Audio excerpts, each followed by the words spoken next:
Chapter 26.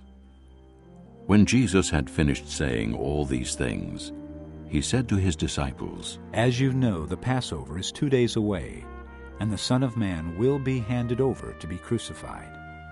Then the chief priests and the elders of the people assembled in the palace of the high priest, whose name was Caiaphas, and they plotted to arrest Jesus in some sly way and kill him. "But not during the feast," they said, "or there may be a riot among the people." While Jesus was in Bethany in the home of a man known as Simon the leper, a woman came to him with an alabaster jar of very expensive perfume, which she poured on his head as he was reclining at the table. When the disciples saw this, they were indignant. "Why this waste?" they asked. "This perfume could have been sold at a high price and the money given to the poor."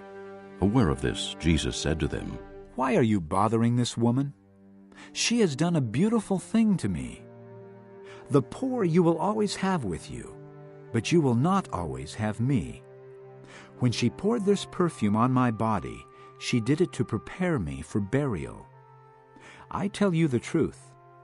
Wherever this gospel is preached throughout the world, what she has done will also be told in memory of her." Then one of the 12, the one called Judas Iscariot, went to the chief priests and asked, "What are you willing to give me if I hand him over to you?" So they counted out for him 30 silver coins. From then on, Judas watched for an opportunity to hand him over. On the first day of the Feast of Unleavened Bread, the disciples came to Jesus and asked, "Where do you want us to make preparations for you to eat the Passover?" He replied, "Go into the city to a certain man and tell him, 'The teacher says, my appointed time is near. I'm going to celebrate the Passover with my disciples at your house.'" So the disciples did as Jesus had directed them and prepared the Passover. When evening came, Jesus was reclining at the table with the 12, and while they were eating, he said, "I tell you the truth, one of you will betray me." They were very sad, and began to say to him one after the other, "Surely not I, Lord." Jesus replied, "The one who has dipped his hand into the bowl with me will betray me. The Son of Man will go just as it is written about him. But woe to that man who betrays the Son of Man. It would be better for him if he had not been born." Then Judas, the one who would betray him, said, "Surely not I, Rabbi." Jesus answered, "Yes, it is you." While they were eating, Jesus took bread, gave thanks, and broke it, and gave it to his disciples, saying, "Take and eat. This is my body." Then he took the cup, gave thanks, and offered it to them, saying, "Drink from it, all of you. This is my blood of the covenant, which is poured out for many for the forgiveness of sins. I tell you, I will not drink of this fruit of the vine from now on until that day when I drink it anew with you in my Father's kingdom." When they had sung a hymn, they went out to the Mount of Olives. Then Jesus told them, "This very night you will all fall away on account of me. For it is written, I will strike the shepherd, and the sheep of the flock will be scattered. But after I have risen, I will go ahead of you into Galilee." Peter replied, "Even if all fall away on account of you, I never will." "I tell you the truth," Jesus answered, "this very night, before the rooster crows, you will disown me 3 times. But Peter declared, "Even if I have to die with you, I will never disown you." and all the other disciples said the same. Then Jesus went with his disciples to a place called Gethsemane, and he said to them, "Sit here while I go over there and pray." He took Peter and the 2 sons of Zebedee along with him, and he began to be sorrowful and troubled. Then he said to them, "My soul is overwhelmed with sorrow to the point of death. Stay here and keep watch with me." Going a little farther, he fell with his face to the ground and prayed, "My Father, If it is possible, may this cup be taken from me. Yet not as I will, but as you will." Then he returned to his disciples and found them sleeping.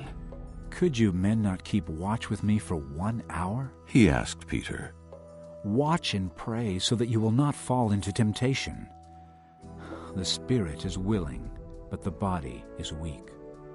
He went away a second time and prayed, "My Father, if it is not possible for this cup to be taken away unless I drink it, may your will be done."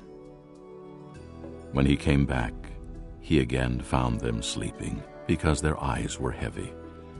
So he left them and went away once more and prayed the third time, saying the same thing. Then he returned to the disciples and said to them, "Are you still sleeping and resting? Look, the hour is near, and the Son of Man is betrayed into the hands of sinners. Rise, let us go. Here comes my betrayer." While he was still speaking, Judas, one of the 12, arrived. With him was a large crowd, armed with swords and clubs, sent from the chief priests and the elders of the people. Now the betrayer had arranged a signal with them. "The one I kiss is the man. Arrest him." Going at once to Jesus, Judas said, "Greetings, Rabbi." and kissed him. Jesus replied, "Friend, do what you came for." Then the men stepped forward, seized Jesus, and arrested him. With that, one of Jesus' companions reached for his sword, drew it out, and struck the servant of the high priest, cutting off his ear. "Put your sword back in its place, Jesus said to him, for all who draw the sword will die by the sword. Do you think I cannot call on my Father, and he will at once put at my disposal more than 12 legions of angels?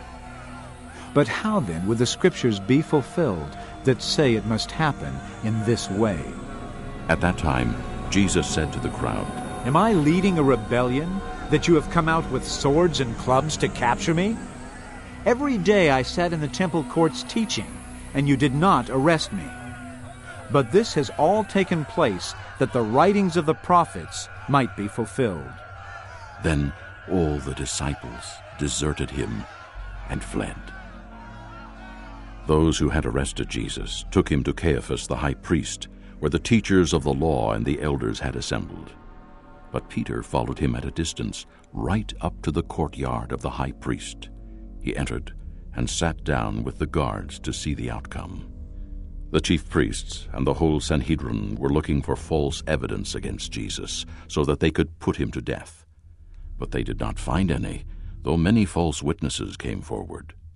Finally, 2 came forward and declared, "This fellow said, 'I am able to destroy the temple of God and rebuild it in 3 days.'" Then the high priest stood up and said to Jesus, "Are you not going to answer? What is this testimony that these men are bringing against you?" But Jesus remained silent. The high priest said to him, "I charge you under oath by the living God. Tell us if you are the Christ, the Son of God." "Yes, it is as you say. Jesus replied, But I say to all of you, in the future you will see the Son of Man sitting at the right hand of the Mighty One and coming on the clouds of heaven." Then the high priest tore his clothes and said, "He has spoken blasphemy. Why do we need any more witnesses? Look, now you have heard the blasphemy. What do you think?" He is worthy of death. They answered. Then they spit in his face and struck him with their fists. Others slapped him and said, "Prophesy to us, Christ. Who hit you?" Now Peter was sitting out in the courtyard, and a servant girl came to him. "You also were with Jesus of Galilee." She said, but he denied it before them all. I don't know what you're talking about. He said. Then he went out to the gateway, where another girl saw him and said to the people there, "This fellow was with Jesus of Nazareth." He denied it again with an oath. I don't know the man. After a little while, those standing there went up to Peter and said, "Surely you're one of them, for your accent gives you away." Then he began to call down curses on himself, and he swore to them. I don't know the man. Immediately, a rooster crowed. Then Peter remembered the word Jesus had spoken. Before the rooster crows, you will disown me 3 times. And he went outside and wept bitterly. Chapter 26. When Jesus had finished saying all these